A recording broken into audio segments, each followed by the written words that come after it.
excellent capstone on the day's events, talking about how we actually get work done and some of the obstacles that stand in our way. Once we've secured the financing, once we know what we want to do, even then, sometimes it's hard to actually get the thing built because of a lot of the processes that are in place that create further obstacles to actually completing a project at all or in any kind of efficient and reasonable manner. So I'm Joshua Shank. I'm the President and CEO of the Enos Center for Transportation. We're a Washington, D.C. based transportation policy think tank. And if you're interested in what's going on with federal transportation policy and want to hear something a little different than what you heard from Mr. Rogoff, you can come speak with me after the event. We're joined today by three panelists with a tremendous amount of expertise in the project delivery process who can help us understand what some of the obstacles are, why our process seems incredibly cumbersome and time-consuming and inefficient, and then hopefully offer some ideas about what needs to change and how things might be improved. Because after all, that's why we're here, and that's why we need to try to take what's in this panel and put it into action by understanding not only the legislative changes, but the process changes, policy changes that we could take out of this, this discussion and put into place in order to expedite project delivery.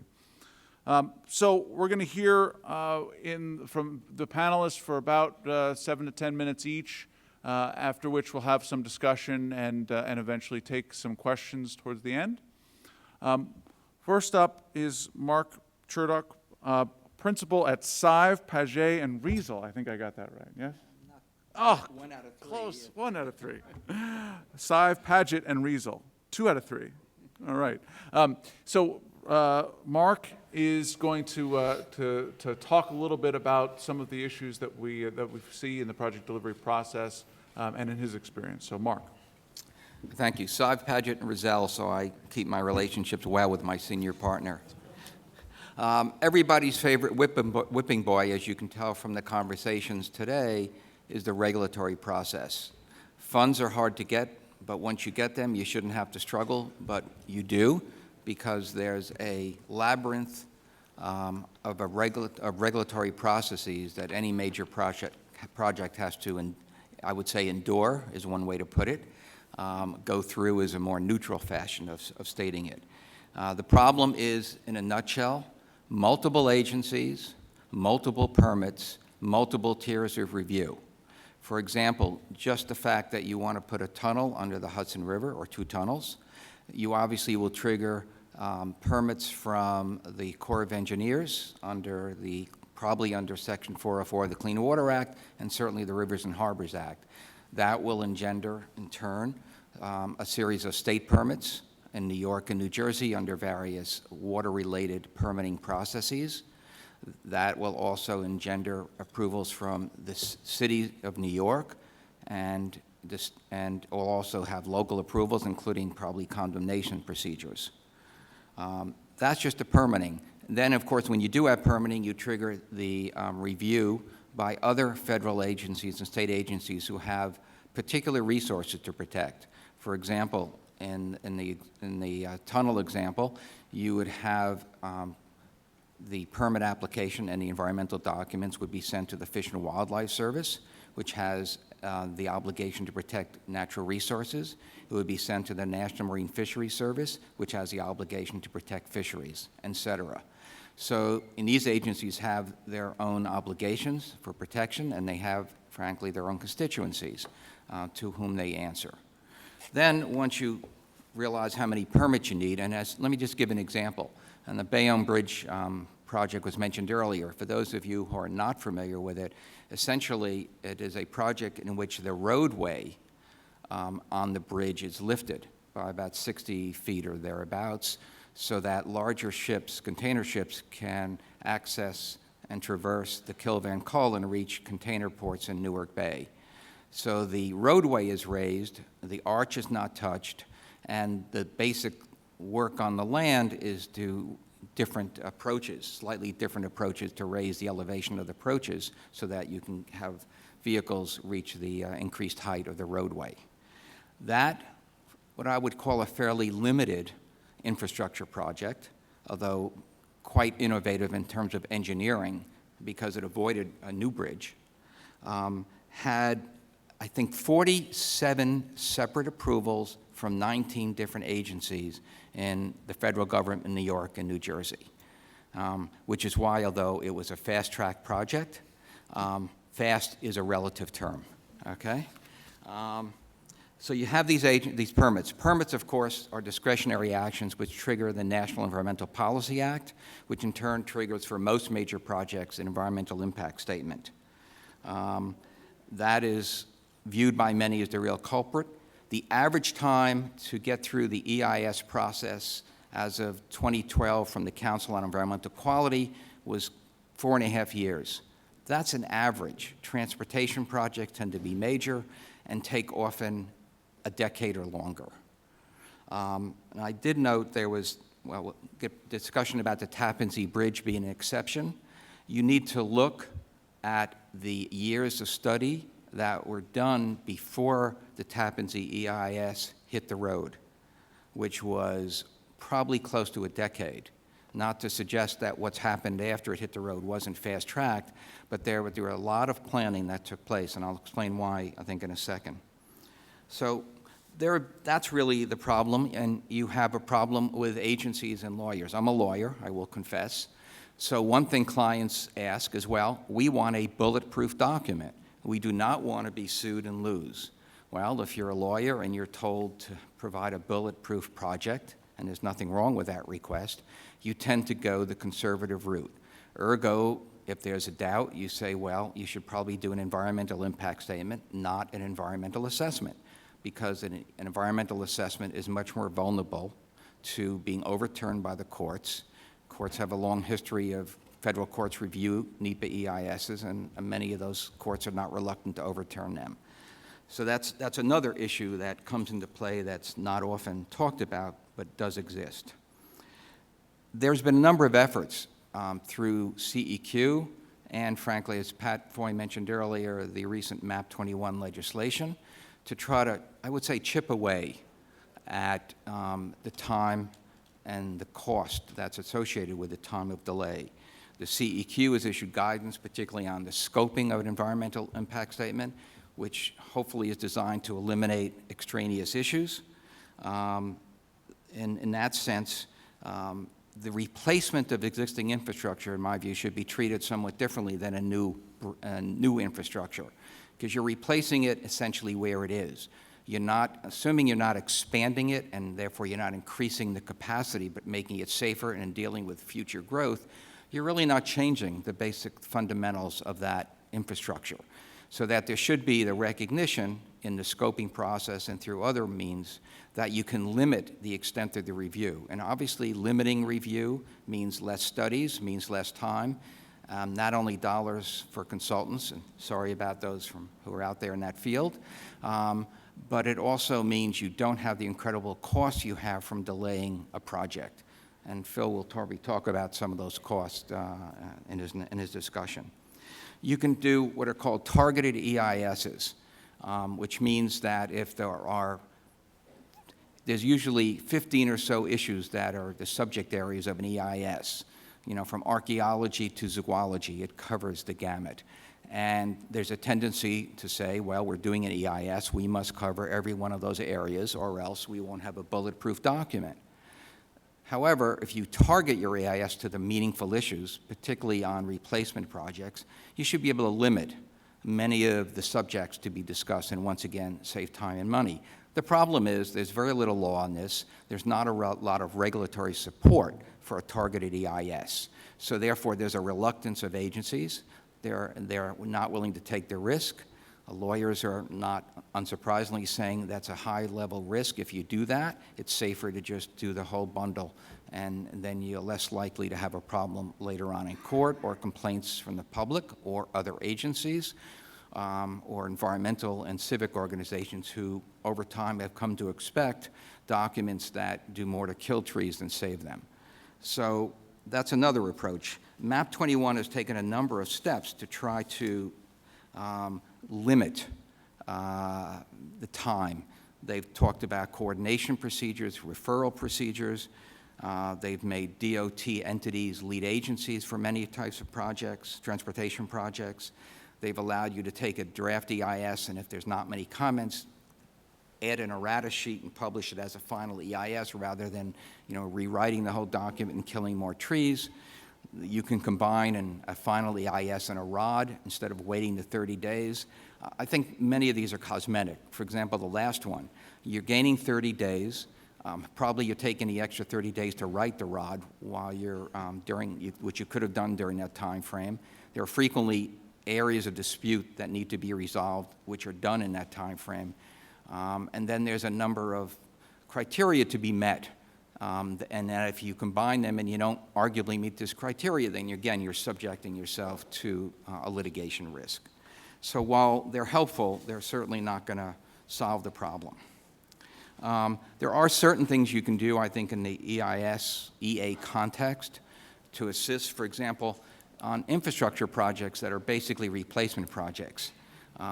What's happened in many of the areas is that they were previously industrial areas. Now they are urban residential areas. So there are concerns on construction impacts. And these are going to be typical impacts for industrialized areas that are now residential areas. And you're going to be doing disturbance of soils, et cetera. So the one way is to have the agency develop essentially a template for what has to be looked at, how to look at it, and therefore that sets the stage. And once that's done by an agency and blessed, then you can use that template to shorten the time to look at those kind of impacts. In other projects, I'm baffled as to why you need to look at certain areas. For example, if you have a bridge and it has traffic and you're replacing it with the same amount of projected traffic, I'm not sure why we're doing elaborate traffic and noise studies if we're not changing anything. But those are issues that I think go to some extent to the reluctance to change the ongoing process. There are some other reasons, though, that I think agencies need to be aware of, is that sometimes they shoot themselves in the foot. Agencies need to sell their projects, oftentimes for funding, oftentimes to get support from constituencies. And there's a risk of what I'd say overselling. Perhaps the best example I'm aware of is the Javits Convention Center, where the purpose of that was a convention center in New York that could compete with other convention centers around the city and obviously generate some business. However, the salesmanship made it into the panacea for New York City's Midtown Manhattan's West Side problems, and next thing you knew, the EIS was looking at traffic patterns that basically went across to the east side of Manhattan because of the hard sell that was done. There's obviously competing interest there, but that's certainly one thing to be aware of. A second issue is kind of being overambitious, overreaching. I mentioned the Tappan Zee project. When that project started, it was designed as a cure for congestion in the 20-plus mile I-287 corridor in Westchester and Rockland counties. That engendered years and years of studies of that entire corridor until more recently the governor basically, or others recognized that this will go on forever, and basically made it to a replacement of an existing bridge with a provision for mass transit to be built in the future, which meant that the process could actually start and you could get a document issued and a draft EIS issued, and then because it was on the fast track dashboard, it was able to proceed fairly quickly after that point. There's one other, of course, very important matter and it relates to money, which is staffing of agencies. No matter how good the environmental studies are, no matter how quickly they're done, if there's not adequate staff in these agencies to review them, then all of this is for naught. And unfortunately, that comes from money. Many people here work for agencies, and you know that there's not always enough time and people to do the amount of review that has to be done. So that's another area that unfortunately is often bypassed.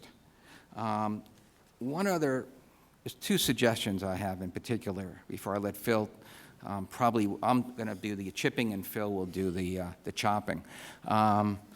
One is this targeted EISs, and I think that the best agency to look at that and to be very specific is CEQ because it's national. And I think focusing on that and making it clear that that's legitimate and issuing opinions would go a long way to easing the concern that courts would overturn targeted EISs. The second is a different concept, which is under the FERC, Federal Energy Regulatory Commission, under the Energy Act, basically you have a federal process where there's a federal lead agency that is responsible, usually FERC, for an environmental impact statement. There is no need for a state environmental impact statement. It's preempted in legal terms, and that's been decided by several courts. So you know you only have one EIS. You know you don't have to go through a state potential augmentation of the federal EIS in the state process. So that dispenses with one potential issue. And the second thing that the Energy Act does is to basically provide for permitting from localities, but it provides, excuse me, I'm not really getting emotional about this. The Act provides limits on time and on substantive decisions. So if it takes too long, the FERC has the authority to basically say that permit's been approved. And if it imposes conditions that materially interfere with the FERC approval of the project, then those conditions can be disregarded. So it limits the extent of permitting, it limits the extent of additional environmental review, and it tends to streamline those type of projects. Now that obviously is not a transportation issue per se, although it could be. It certainly could be done in a transportation bill nationally. I suspect that'll be a difficult piece of legislation to be enacted because, as I indicated, there are constituencies who expect the large-scale EISs, and those are used in many cases to oppose developments and oppose projects. And as soon as those, the provision of those documents and the depth and extent of their analyses become limited, there's a concern that that will start with transportation projects and move on to other projects. You can imagine what the reaction would be if you applied them to fracking type of projects. So with that, these are kind of limited suggestions that are within our extant system of the way we do environmental reviews. I'm going to turn it over to Phil, who's probably going to use an axe, Paul Bunyan's axe, to chop much more off than I've suggested. Thank you. Thanks, Mark. Next, we're going to hear from Phil Howard, Chair for the Common Good. I'm very curious about some of the potential solutions you might be offering to the problems that Mark described. Yeah, I'm curious too. Thank you, and thanks for having me. What I'd like you to do is try to unimagine the current system of approvals. No one ever designed it. No one ever intended environmental reviews to be thousands of pages and take often upwards of a decade or longer. No one ever imagined that in order to build an important public work, you would have multiple, often dozens of government entities, each of which claim a veto over whether you can build the project. Case of transmission lines going from wind farms in Wyoming to the Pacific Northwest, the approval of each and every county and town over which the line traverses. No one designed that system. It just evolved more or less over the course of our lifetimes accidentally. And yet we take it seriously. And it has enormous costs which have not been adequately calculated, it seems to me, by the proponents of infrastructure. And I think that the issue we're talking about today is a far higher hurdle to rebuilding not only the region but America's infrastructure than even financing. Remember that in 2009 we had $800 billion of a federal stimulus, much of which was allocated towards the rebuilding of America's decrepit infrastructure. In the 5-year plan from the White House on how the money was spent last year, buried in the back was the number that a grand total of $30 billion had been spent on transportation infrastructure, 3.6% of the stimulus. Why was that? It was because, as Obama put it, there's no such thing as shovel-ready projects. By contrast, in 1933, after the passage of the Civilian Works Administration as a stimulus to the economy, in act was passed in early November. By the end of December, Harry Hopkins had hired over 2 million Americans. So something's happened between that effort to stimulate the economy and to rebuild infrastructure and today. And I think what's happened is a colossal failure of the public system to actually do the projects needed for the common good. And in order to fix it, just like we need to fix infrastructure, we have to look at the system with clear eyes and understand that we have to completely rewrite and fix our legal infrastructure. It doesn't work for the public good. Even projects with little or no environmental review, like raising the roadway of the Bayonne Bridge, take 5 years, 47 permits, 19 agencies, a 5,000-page environmental assessment. It's like a form of legal mental illness.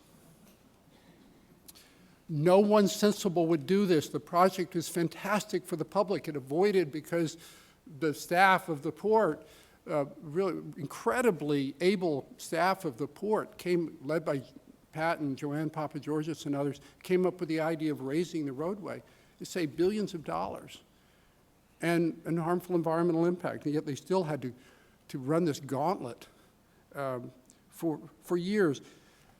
So looking at the, stepping back and say, well, how do we make the argument that this system that we all take seriously, as if it's the 10 Commandments, even though it's, like the 10 million commandments, how is it that, how do we argue that how do we build a coalition behind a radical rewriting and change so that we can get America, literally get America moving again? Well, I think talking about the costs is really important. The costs of delay are far greater than anyone gives it credit for. They're the direct costs, overhead, legal work, rise in construction costs and such. They vary from project to project, but depending on the project, might amount to as much as 10 to 30% of the cost of the project. This is for unnecessary delay, not for having no permits. There's the cost of inefficiency during the delay. So, for example, America's decrepit power grid wastes 7% of the electricity. That's the equivalent, that itself, at wholesale prices, is $30 billion of wasted electricity a year. At the average time to permit a power line, which is probably 6 years longer than it should, that's a waste of $180 billion. It's the electricity that was generated that is wasted. Then there are the environmental costs. 7% of the electricity represents the output of 200 average coal-burning power plants. The carbon that spews in the air for the 6 years of delay, because we didn't put in the new power lines, amounts to over half over a 6-year period. At the way environmentalists value tons of carbon, amounts to over $500 billion of waste, of carbon, the harm caused by carbon going into the air.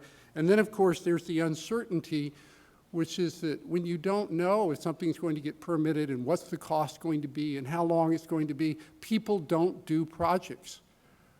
Why did Governor Christie pull the plug on financing of the third rail tunnel? Probably lots of reasons, but one is because somebody else had announced it, and as he said at some opening, somebody else was going to get credit for, was at the opening of it. It's beyond the political cycle. So what's the incentive for political leaders to come in and commit huge amounts of money that could go to something that they might get credit for? CEQ regs, the Council on Environmental Quality, say the environmental impact statements should be 150 pages long. That's what the regs say. In particularly complex matters, say the regs, they could go up to 300 pages. So why don't we do that? The reason is because there's no one in this government who has the job of deciding how much review is needed and whether review is adequate. Instead, we have scoping meetings in which every interested person, including multiple government agencies, each come up with their ideas like a wish list. You get the phenomenon like defensive medicine that Mark was talking about, where the client says, well, I don't want to get sued, so let's uncover every pebble, and before you know it, you have thousands of pages, and then they get sued anyway, of course, because people aren't really suing over the environmental review. They're just using that as a surrogate because they don't like the project. So what do other responsible democracies do? They give a government official, an environmental official, the responsibility to decide how much review is needed and when it's been completed. So we Common Good, the not-for-profit I chair, have a proposal pending at the White House, which we think we could do by executive order, that would give a politically accountable official at EPA, an assistant secretary, that job of deciding in any case, cutting through it and say, no, we don't need all that review for the Bayonne Bridge. Just give us 100 pages on construction impacts. And if somebody doesn't like that opinion or that decision, they can make a complaint to a politically accountable body, the CEQ, which is part of the White House. And there's no right to sue unless somebody completely ignored and you basically in bad faith didn't do an environmental review. Environmental review was never intended to be a subsidiary of the judicial branch. It was intended to be an executive action to allow informed decisions by officials. This is how other countries do it. Germany has a process where even the most complex projects, we're talking about drilling platforms in the North Sea, tunnels in the middle of cities like in Leipzig and such, last no longer than 2 years. Canada now has a similar process. They're about to finish 2 years of pipeline that's basically the Keystone Pipeline taking oil tar from Calgary to the West Coast, where that project, very intense, litigation, all of that stuff is happening in that project, environmental reviews that people are complaining at, it's all happening basically in 2 years. Australia has a similar project. These are the countries with which we are competing. They're actually able to build new infrastructure. So if we did two things, which is give an environmental official, because we're concerned about environmental effects, legitimately and importantly, the authority to decide when there's been enough review, and create the kind of thing that FERC does for gas pipelines, which is have a single superseding agency that has the authority to grant a permit. It has the responsibility of dealing with all the subsidiary agencies, whether it's Fish and Wildlife or state and local agencies and such. But for an interstate project, the approval should be federalized. We can't give veto power to state and local governments. Similarly, you could give to states much more authority and get the feds out of local projects. Again, that's what Germany does, and Australia actually has a final decision made by a politically accountable body. If we did these things, we could rebuild infrastructure or start rebuilding it in less than a quarter of the time it currently takes, probably counting all efficiencies at between 1/3 and 1/2 the cost, because we get all these new efficiencies of the new infrastructure, and you would have a much more politically accountable system where the public would actually feel a much more of a direct link about what they're paying for and why it's worthwhile, which it's impossible to do when you have time frames of decades. I guess there are not many environmentalists here. We're hosting a forum on this on Tuesday in Washington as part of Infrastructure Week, and we do have leaders of several environmental groups coming. But my argument to them will be, you could have a system, a 2-year system like Canada and Germany has, and you could make a lot of mistakes in that system, environmental mistakes, and the environment would be still dramatically better off by moving forward. Because the worst thing you can do is do what we're doing. It's like Bob Yarrow is very articulate about it. We can't sit still and rot. It's not good for the environment. It's not good for the economy. It's not responsible to our children and grandchildren. And we can't move forward until we create a coherent decision-making structure where people in government actually have the authority that goes along with their responsibility. And that requires legislation, basically, and a new system. And if we want it, we're going to have to get together and create a movement and pressure to rebuild legal infrastructure. Thank you. All right. Thank you, Phil. Our last speaker before we go into discussion is Marilyn Taylor, Dean of the School of Design, University of Pennsylvania. Marilyn, please. Thanks very much, Joshua. Hi, everybody. Please indulge me for just a minute. I have a curiosity question. How many of you are architects?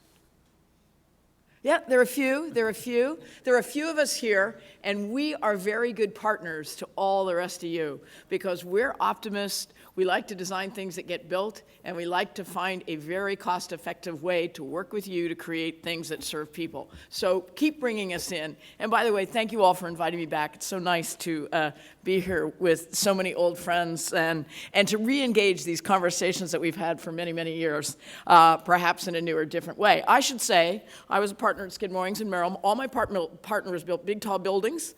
I loved big horizontal projects. I grew up in a little town in Iowa. I wanted to get out of there. The Rock Island Railroad was right nearby. It became a subject of fascination.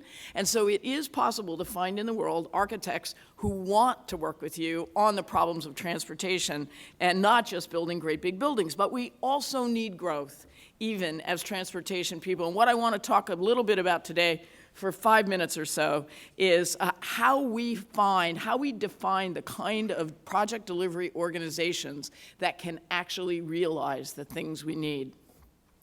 I am partners in this endeavor in uniting young architects and planners and preservationists and landscape architects with the challenges of transportation.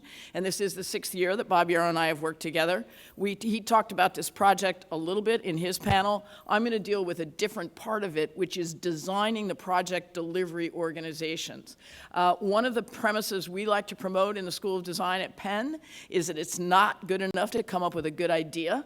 You have to figure out who's going to help you get it done, how you're going to build it, and who's going to run it. And we hope to do that in the work we do. So you saw this idea, 25 miles plus, connecting the region, a transit-like rail system that starts somewhere south of Newark Airport, passes through Secaucus, goes through the Meadowlands, comes into Penn Station, crosses over into a wholly new Long Island City area, and then goes both north, east, and also south when we get over to the Queens side in order to create new capacity for the region. 4 new tunnels, twice as many train trips through Penn Station, 1 million more passengers a year passing through. This is something that we can dream about, but we can also try to get done. It has a lot of stations. It reaches a lot of places. It works by expanding the idea of the major employment zone of the region out of just Midtown Manhattan and Lower Manhattan and out to other especially growth-prone areas along a well-served transit corridor.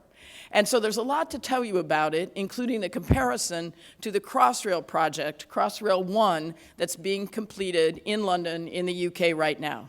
So in addition to understanding all the ways in which this project could be designed, how it could be operated, our students, together with a number of really great advisors, many of you who are in the room, thank you, have looked at what the structure was that actually enabled London to get a project done, built, and ready to operate starting in 2018. Now, they have something we don't have. They have a national government that writes checks in support of urban and national interest projects. But they also have a London government that had recently changed its nature. With the new mayors, with the new enhanced powers coming into office, they were able to reconfigure their transportation agencies to make them action-oriented, to keep the best people there. One of the things you do in life is parse those gigantic, complicated organization charts and see what you can come up with. We took theirs and simplified it, and we're showing it to you here. So, with contributions from the national government and with oversight from the London government, Crossrail Limited was formed to design, build, contract, finance. It carried on that project in a technical, not a political manner. It retained the services of builders, of transit operators, and it maintained relationships with local special purpose vehicles, which is a generic name for collection of value created resources to turn them back into the project, back up to the collectors of finance, and deliver them to Crossrail Limited. Bob described it. It's a $14.7 billion pound project, $23 billion. It's nearly completed. Crossrail 1, Crossrail 2 is already underway.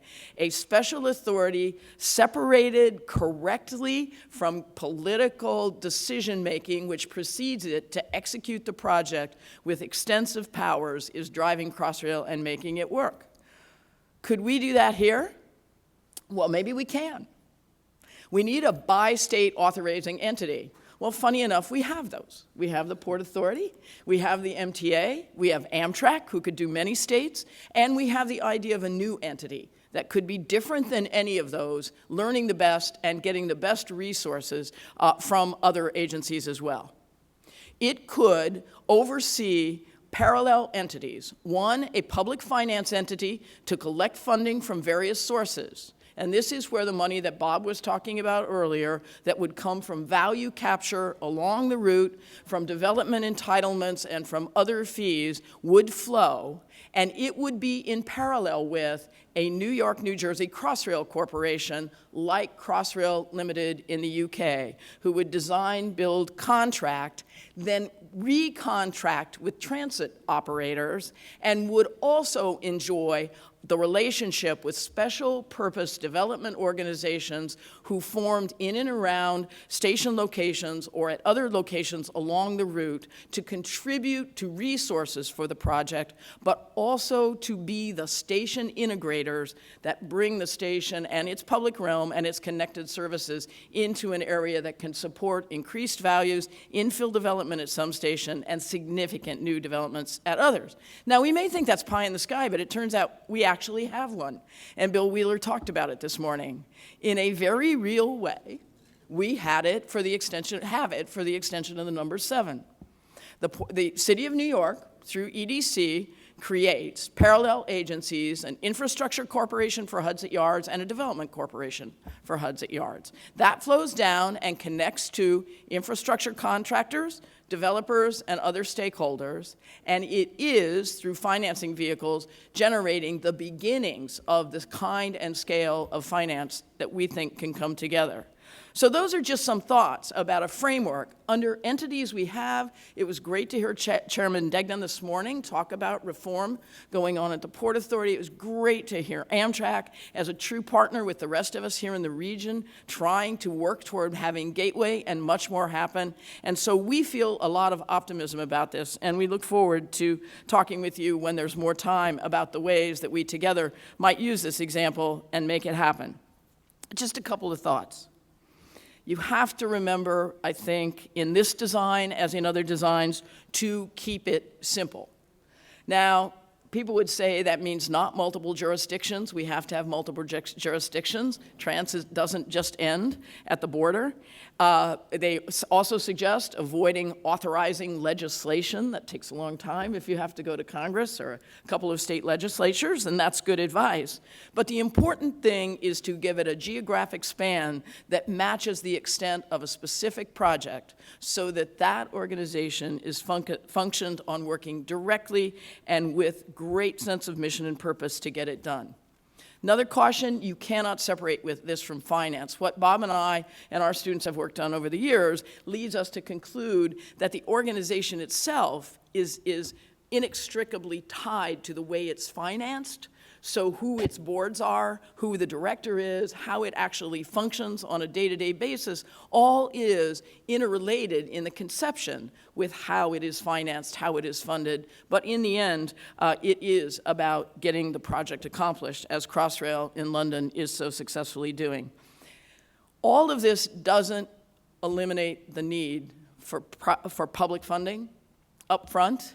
But we are beginning to demonstrate ways in which value capture, private investment I hope I didn't push that twice. I did. Dan, can I go back one?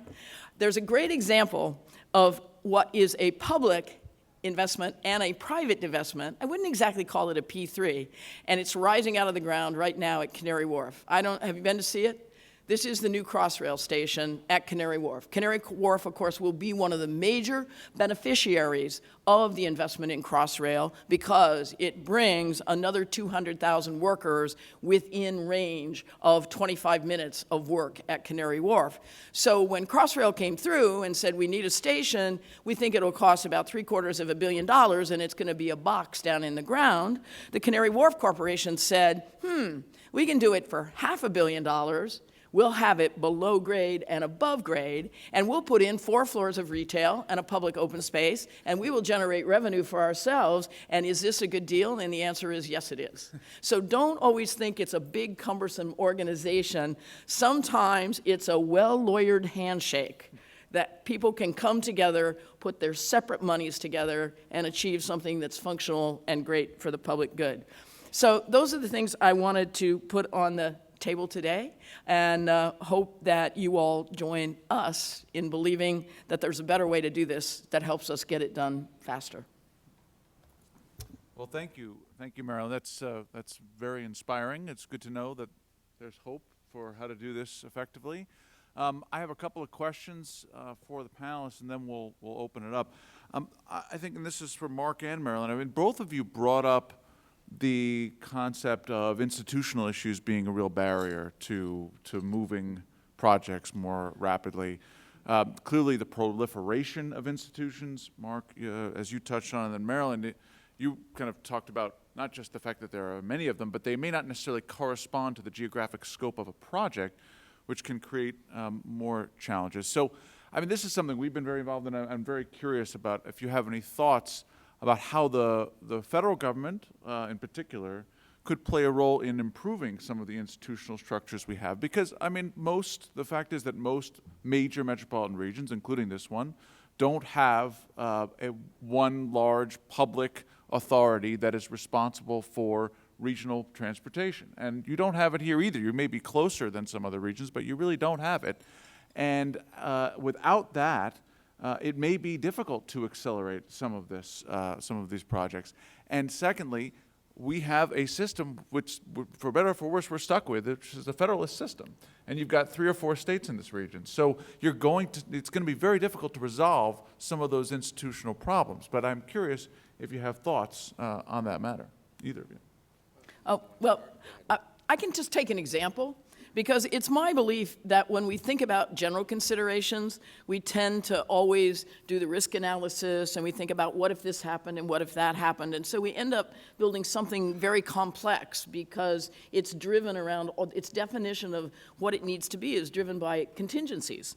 And one of the projects I've most enjoyed working on in my life was the construction of the light rail system in Denver with the Union Station redevelopment at its very hub. And what I learned from that project is that when there is a very specific project that has gained community support, which will allow public officials at various levels of government to stick their head out a little bit, you get the Denver phenomenon. 23 municipalities, each individually voting to increase sales tax in their region to contribute to a light rail system.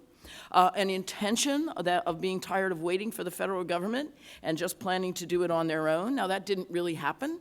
But in fact, our transportation hub at Union Station was one of the few shovel-ready projects that was a transit project that got ERA money because we had, with the community's blessing, 4 regional entities had come together, formed a project implementing entity called DUSPA, the Denver Union Station Public Authority, which was able to had agreed to do the entire hub project design build. So we were already in a design build team, and when ERA was announced, we were at 60% drawings on transit. Not 10% drawing on transit, but 60% drawings on transit. So we were able to get about, I think it was about $197 million of ERA money that flowed in to fill the gap.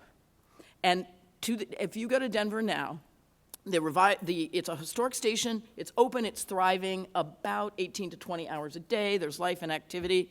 Of the 12 development sites that have been planned around it, and when we were actually building was 2008, so not a great year for the private developers to be running in with their money. 4 years later, every site was under construction, save one. Today, virtually every site is done. You can make it happen if the community can come together around one vision and then design an entity that is there to implement that vision. Yeah, and Mark, before you answer, I mean, just to comment on a little bit, I mean, what you're saying is if the money is there and if the people are really supportive of the project, because it's a really good project, then some of these institutional issues can take care of themselves, and kind of from the perspective of the federal government as kind of a piggy bank. I just don't want to leave right? it in the wonder world of when the Right. money is there. The Right. money wasn't there. There was a plan for the money. Right. Like Hudson Yards, the funding was going to flow from the development. The development didn't come quickly enough, but by then, everyone was so committed to make it happen that they made a pact to go get the money together. Right, right. But Yes, but what I'm then you saying- solve yeah. the problem. Right, and fair enough. But the federal government is more than just a place that writes checks. It also is a place that tells you how you must organize your institutions to some degree. And I'm curious about the role that the federal government could play in using some of those checks and some of that money to incentivize better institutional processes. Now, if you don't want to answer that, that's fine. You want to answer the original I'll let question? Phil answer you don't that want to, question. but But maybe Maryland, that's the difference between New York and Colorado. But in New York, you had a commuter tax that, for commuters in Westchester, for example, that went to assist Metro North and therefore the MTA, and that tax was litigated and set aside. So that maybe you don't have quite the same spirit of cooperation. I think one solution may be the FERC type of approach, which means we have, and particularly here where we have water, which they don't have in Denver or anywhere else in the Southwest now, that you're dealing with the harbor, the river, a tremendous natural asset, and you have a plethora of agencies that have an interest in that. If you want to try to simplify the process, then you need to select a single entity, a single agency, that's the permitting agency, that takes account of the concerns that would be raised by the Corps of Engineers, by the Coast Guard, if they're involved, by National Marine Fisheries and Fish and Wildlife and EPA, et cetera. But I think that may be one approach to try to simplify it, because then you're not trying to serve 16 agencies, you're serving one. And if you can eliminate some of the state processes at the same time, that would serve that. I am not convinced that having someone from EPA as my super decider is something that I'm not entirely comfortable with that, because I think they have a natural resource bent, which is a little different, and maybe that's why Phil would select them. I'd probably select CEQ as if an aid agency is going to give an opinion, but I don't think that would prevent litigation. It'll just give you an insulator, so to speak, that there's been a quote-unquote neutral agency that has also blessed that document. Well, yeah, just to respond to that, EPA's, I think their highest rating that they'll give a environmental impact statement they're reviewing is no obvious objection. Hardly sort of a glowing endorsement. Sorry, it's a glowing endorsement. So I think you're right about the culture of EPA. And when I've been talking to CEQ about this proposal, and we sort of concluded similarly, either the authority should be in a politically accountable person at EPA, who therefore is answering to the president, not to the staff, or to CEQ itself, just on that point. But I think the point that's emerged from Mark's discussion and others, and Marilyn's as well, having a simple structure in all respects is vital the more complex the project is, because there are too many choices that need to be made that balance different interests. And if you have a hydra-headed authority or process, you're never going to get past all those objectors. And not only that, you'll end up skewing decisions in order to mollify the squeaky wheel in ways that actually compromise the project in ways that are against the public good. So One idea that we've been discussing is to do a trial period for a certain period of years, so maybe a decade, in which for large projects with federal funding or that are interstate projects, the federal government will actually have a kind of a superseding authority, but it could designate as its agent, for example, the Port Authority or someone to be in charge, and it would have superseding authority. It's still accountable. In this case, it would be accountable upstairs to the person who delegated the authority, the federal government, but you don't have to kowtow for years to multiple agencies, which often have interests that are contradictory. Someone told me the other day about a highway project in Massachusetts where the official who is in charge of wetlands said, this highway cannot touch these wetlands. Where should it go? It should go through that forest. The forestry official said, that's a virgin forest, you can't touch that forest. And so you end up having, you need the highway, so where does it go? So there has to be consolidated decision-making. It should be accountable in a variety of ways. It shouldn't, we're not asking for return to Robert Moses, but we have to make choices, and that does require a new structure. All right, thanks. I just have one more question, kind of touches on something you said, and then we'll open it up.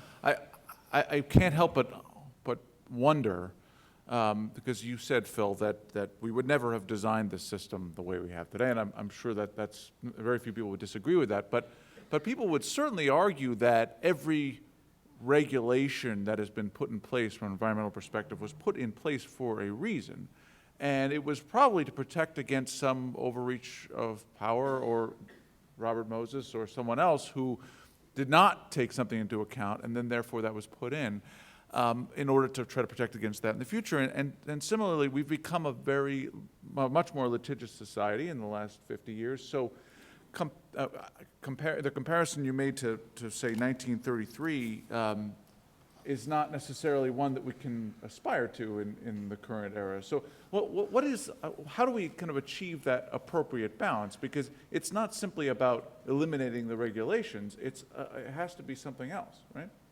Absolutely. So environmental review was a fantastic innovation. Fantastic. You know, making people come clean and honestly describe what the effects of something are is really an important innovation, and it should be continued, but it ought to focus on what's important. And having a simpler, coherent decision-making authority also requires accountability, and it requires cooperation and a process where different agencies, among others, as well as the public, have their say. But it is, there have been studies of this, it is literally impossible to comply with all the regulations. It is impossible. I mean, because they've each grown up for all the best reasons, and you end up with constant situations like the wetlands and the forest. You need the highway. So you can't, so you actually do have to have, when you're running a government and creating a framework for a free society, the capacity to balance different interests. And we have a democracy, supposedly, to elect people, who appoint people to make those choices. In fact, we don't have that structure. So no, I'm not calling for doing away with regulations, although I just have a book out that calls for radically simplifying regulations, not to do away with them, but to make them more principles-based and goal-oriented, instead of saying, somebody was describing a rule for oil tank cars, was it you? So saying you have to design them so you have turn the screw twice to let the pressure out or something. Well, that regulation written decades ago by somebody dead now dictates the design of tank rail cars. So it's like central planning by dead people. It doesn't, so regulation needs to, it needs to adapt too, just as we all need to adapt. So having a system that allows human makes choices is not anarchy, it's actually democracy. We just happen to have gotten a form of kind of anarchic paralysis that we call good government, but it really has no resemblance to it. And it's kept in place, just to talk to the people in the room, by everyone who wants to control everyone else. It's a natural instinct by all of us, by all humans, to control our spouses, whoever it is, our children, and every decision. And so you end up with these scoping meetings where everybody's trying to control everybody else. It just doesn't work. Oh, please, Mark. I was just going to add, I don't think there's no desire to eliminate environmental either regulation or certainly the EIS type of process. And I think if you talk to people who were around in the early 70s after NEPA was enacted and are around today or recently, what's happened is that agencies have inculcated this process. So there's now a part of their process to do an environmental review. The question is the extent of that review. You should review what's important, not what's trivial. Don't do the same review for every project if the issues that are important are not the same for every project. And so you need to narrow that scope, and there's going to be an issue with constituencies of both agencies and NGOs and environmental groups who have certain issues they want to focus on, and others who want to use the EIS process to oppose a project they don't like. But that's why I think you need to try to compress it and simplify it into fewer decision makers, so to speak. And that way you get to the end a lot quicker. And if there's litigation, there's litigation. You're not going to eliminate, I think, the ability to challenge a federal agency decision. But as long as that record is there, you should be able to sustain it against a challenge. Marilyn, and then we're going to ask for questions, so get ready. I was just going to make a simple observation to add on to what the lawyers had to say here, which is that, Philip, I had exactly the same experience. I remember the first time I was working on the Northeast Corridor Improvement Project, and the goal was to get a finding through an elaborate process that the project would have no significant impact. What? We're spending $2.5 billion so we can have no significant impact? And I think this is one of those moments that needs a clarification as we start thinking about it, which, Philip, you're so good at doing. Aren't we virtually all friends of the environment now? Aren't we? It's not as if we're the destroyers and the protectors. And I only say that to say that I have watched over the course of my career to discover that often you have a project sometime and you have a new set of people who are coalescing around you to be partners in moving the project forward. And together you are then able to withstand where the objections come from. In other words, I think we need to reconceptualize what it is. If it's a deliberative process to accept input and consider and allow voices to be heard and to select an alternative for the purpose of moving forward, that's great. If it's 5,000 pages or 2,000 or 25,000 pages of questions and answers afterwards just to reduce the chances that the project will go to court, we might as well just go to court in the beginning and get it over with. There's a myth, then I'll finish, that you cannot have a significant impact when you do a project. That's nonsense. Yeah. That's a standard for determining whether you have to do an EIS, all right? And that's one of the problems with doing an EA because it makes it vulnerable if there is that risk. However, if you do an environmental impact statement, your decision is a balancing of the various economic, transportation, and other benefits versus the impacts. And with a few exceptions, such as the Endangered Species Act, you can then do that balance and you can conclude that this project is worth those impacts. But there's a myth, and that in part perpetuated by opponents of projects who can use that, and that's just not the case. Once you do an EIS, you're free to have as many impacts as you want, and the agency can do a balance and decide that those impacts are worth incurring if the project has sufficient benefits, and that's a political decision in large measure. No project does not have impacts. Impacts are unavoidable. And the question is whether the benefits are greater. If we have to close down a rail tunnel under the Hudson to fix it,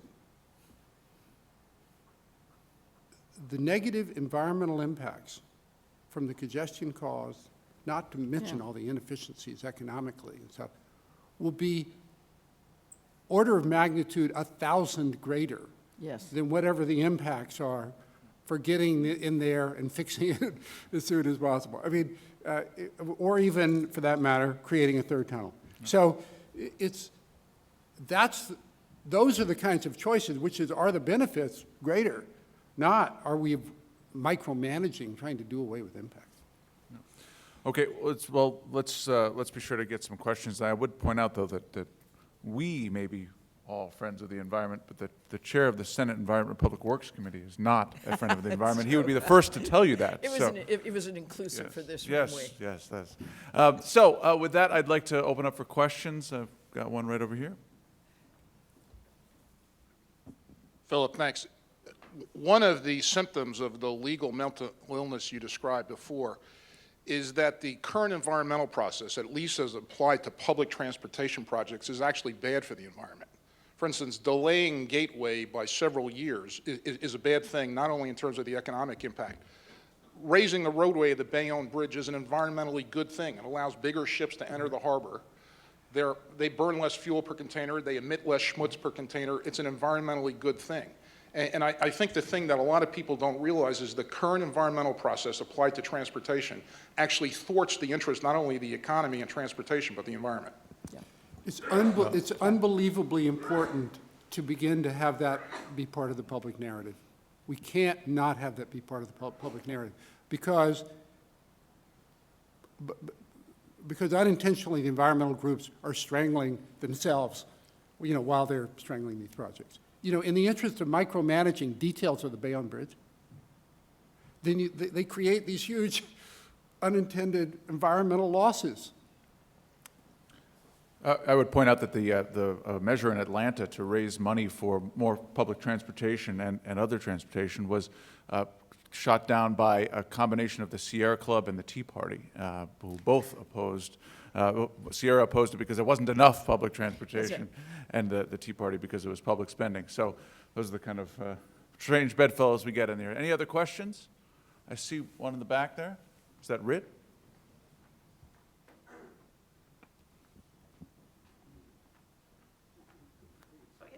My question, I fully agree, with my own environmental background, I fully agree with the argument that the EIS process has become used more and more to stop projects that people don't like rather than really to protect the environment.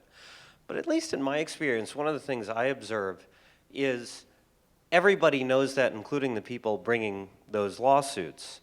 And it actually raises the question, has the EIS process really become the proxy for a sense that the fundamental project designs are either not responsive, the agencies are not as creative as they ought to be, or it is the way to deal with the fact that unfortunately our public input processes to most of these projects is fundamentally flawed itself. So it's less about the environment, it's actually a project quality review.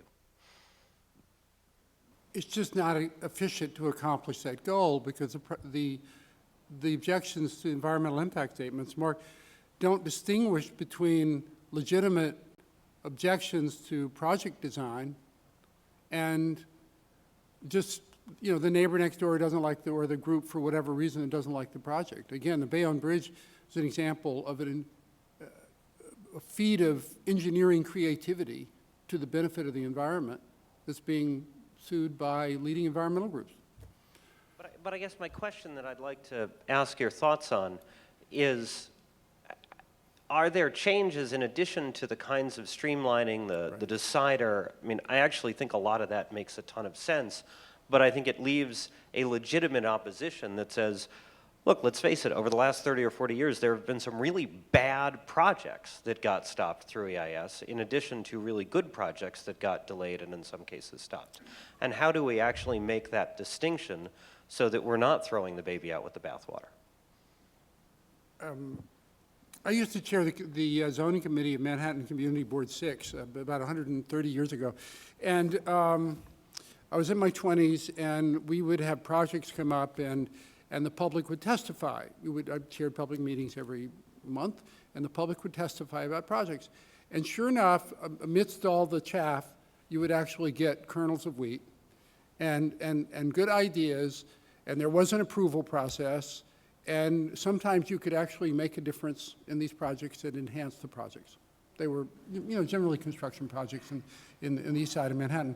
So I think that public participation in major infrastructure projects is incredibly important. And consideration of alternatives, which is part of the environmental review, is really an important part of that process as well. And I think it should be honored.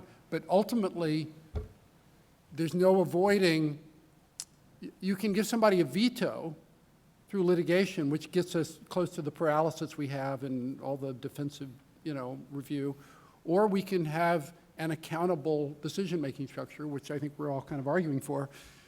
And I think the latter, some version of the latter, is what we need.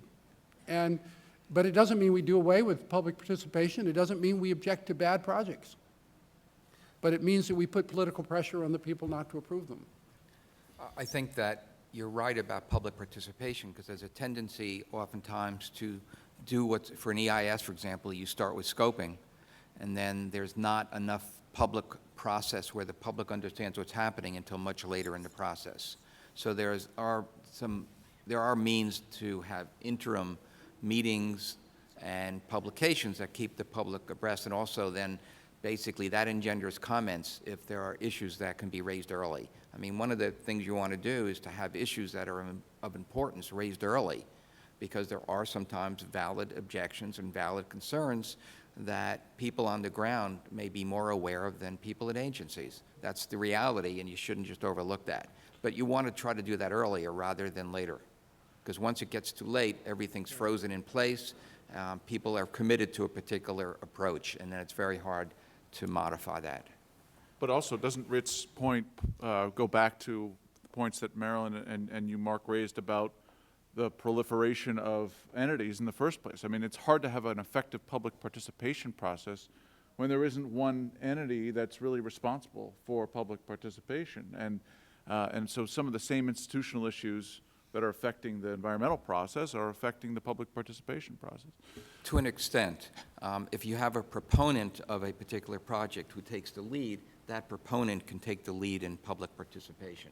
You don't need every agency there, but what happens is that the federal agency wants to know of it. They sometimes want to be involved, so you end up having multiple agencies instead of keeping it simple.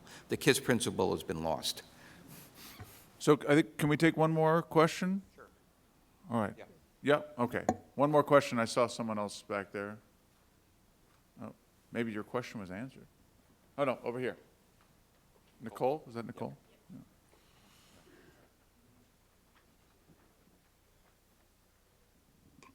Hello. The New York, New Jersey Crossrail project is very interesting, but why on earth would we need a new agency, a new capital construction company to run this? It can't be as a way in to get new financing structures, because we've been doing Crossrail type financing structures for 30 years. I mean, the MTA capital plan has been funded with value-added taxes on the business community since 1982. And is there a danger that the focus on innovative financing is just a proxy, that the real problem here is the public sector just cannot come up with the money for infrastructure? It is all coming from the same place. It's all coming from our tax dollars and our tax base. Sorry. There we go. Bill Wheeler this morning mentioned that that the extension of the 7 was probably the biggest value capture project done in the United States. But the city and is- I think we have to be careful about the the proliferation of the understanding of what public-private means. Of course the MTA is doing it, and it's doing it in a lot of ways. But what we find all around the world are places, Hong Kong, London, Paris, and frankly, not just China, but most of the other development countries are coming together to create resources from multiple sources of money, because the federal money, the state money, and just the local taxation money on its own is not enough. When we first started this investigation, we said, oh, we could do a project, and let's say it's a third user fees, it's a third value capture, and it's a third government. Wouldn't it be great if we can do that? What we find now is, as we add up all these projects that we heard about this morning, there just is simply not enough money to do it. So looking at projects like Crossrail London helps you understand that at least a third, and increasingly going towards 2/3 of money, can come from other sources than the public budget. And unless we take more complete advantage of that opportunity, particularly on large projects, I believe we're just going to continue to argue which is the most important of the long list of projects we have, rather than looking at those where we can actually find an opportunity to positively attract private sector money, not just as a device for financing, but as the source that allows us to create the capital we need to spend. I think it's a little bit different. From my perspective, it's a little bit different than the way you're stating it. Okay. Well, with that, I'd like to give the panel a hand and a round of applause. Thank you. All right.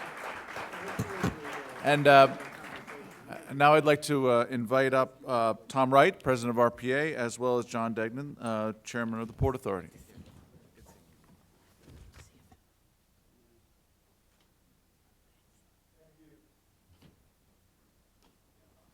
It's on? There we go. I'll just conclude with a couple of quick remarks to thank the panelists here.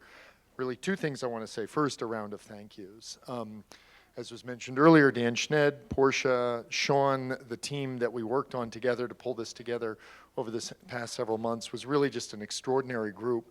And none of this could have happened, John, without you. The first time we sat down last year and talked about getting the Port Authority back into these issues and wanting to engage these things. And I think that the kind of openness, the spirit of openness that the Port Authority and that you and Scott Reckler and Pat Foy started with, and that all the other agencies this morning exhibited, is really critical to trying to get some of this out on the table. And so I just want to thank you and all of the partners for doing this. I also want, a couple times today, between the great discussions, I go back there for coffee or maybe a cookie or two, and people would say to me, so what's next? And I could tell that that was on the minds of a lot of people here. And I know that for the public agencies, there might be EISs in the future, to the chagrin of some on the panel, or a review of capital budgets, and there are those kinds of processes that are going to have to go through. And many of the folks in this room work for public agencies and are going to be involved in that. But for those of you who don't work for those agencies, at RPA, what we're going to be doing, and what we're in the middle of right now, is creating our 4th regional plan. And this is going to be a critical piece of what we're doing with that. In the 1920s, we put together a plan that identified building the GW Bridge and the Verrazano Narrows Bridge and protecting the Palisades and other issues. In the 1960s, we did a plan that talked about the federal government getting into supporting mass transit and the creation of the MTA and these other entities that we're talking about. In the 1990s, when Bob Yarrow led the 3rd regional plan, we proposed at a time when nobody was talking about new capacity expansion, we talked about building the 2nd Avenue subway, East Side access, and access to the region's core, and charging cars to come into Manhattan to pay for it. So we were batting about 500 on that right now, and eventually we think we bat 1,000 on just about everything we do. And right now we're in the middle of doing our 4th plan, which will be coming out in about 1.5 years or 2 years. And that's an opportunity for everybody to get involved because our 4th plan is going to tackle these issues, whether it's talking about streamlining the regulatory process or discussing what the institutional mechanisms are going to be, or very specifically saying what funding sources are out there. Part of what we can do at RPA is get out there. We always say we won't ask a public official to get out on a limb if we aren't further out on it, much, much further out on it for them. And so that's our role here in this process. And I just want to invite everybody here to participate with us in that because we think it's a very important one. We think it'll have profound ramifications on the future of the city and region. And I appreciate everybody participating today and being part of this because I think we did start a dialogue that I think is going to lead someday to a tunnel that we're going to ride under the Hudson River, and maybe even more transit connections, and making this a better, more connected, more sustainable city and region. So thank you so much for being here. And I'll now have the great pleasure of turning this over to Chairman Degnan. Thank you, John. Thank you. Thanks, Tom. I'll finish where I began, which is I hope that this session is the beginning of a 12-month process with some more formality and structure around it than the informal process that has been going on for the last year, 18 months. There's been a virtual quarterly meeting, I guess, Pat, of a group that you've been sitting on. I've also learned in my 10 months at the Port Authority not to get ahead of my bosses. I think, for my part, and I hope for Scott on the New York side, we'll get some additional endorsement of the need to go ahead on a concerted basis with the partners we had here today during that 12-month period. The governors have, in fact, endorsed the process by approving the special panel report, but I think I need to put some flesh around it now to build a level of understanding, comprehension, and endorsement on their part. Finally, I can't tell you how much fun today was for me. I have not labored in the vineyard of public transportation infrastructure for my whole life. As Martin Robbins remembers, I was a liaison to the Department of Transportation in the Brendan Byrne administration, if anybody remembers him, in the 70s. And transportation's been an interest of mine, but not with as much intensity, dedication, or talent as the people in this room. So thanks for helping me educate myself. I see Ingrid Reed in the audience, and she and Martin and I were having a discussion about the desirability of doing perhaps a condensed version of what we did today in New Jersey, just to begin building some public and local political and opinion makers' endorsement of what we're talking about. So thank you very much for joining us today, and I look forward to seeing you again.